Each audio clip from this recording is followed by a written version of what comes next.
After ng ating 9 to 5, eto naman, diretso tayo sa kitchen and wearing our kitchen uniform. The apron. So, kakat natin ang ating mga ingredients na lulutuin for tonight. May dalawang putahe akong gagawin. Ang isa ay sinigang na ulo ng salmon at saka ginataang langka with shrimp. Yan, hiwain, piniprepare na natin ang ating mga ingredients. Habang si Mr. naman ay nagpiprito ng daing na bangus. Yan po ang buhay ng nanay. After ng maghapon sa trabahong nakaupo, ilang oras naman tayong tatayo dito sa kitchen.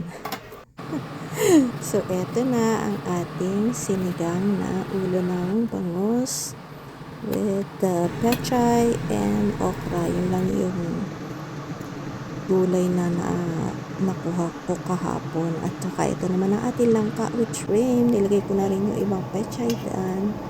At it's time na para tikman kung masarap ba ang ating luto.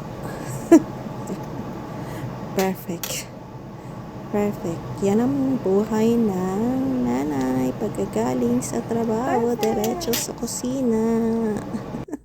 Sabi ko after kong magluto, pagkakain, magbabasa ako. But the kids wanted to do us the jigsaw puzzle. So here we are. Yung jigsaw puzzle na yan ay ilang buwan nang nasa table. At yan, pinagtulong-tulungan na naming matapos.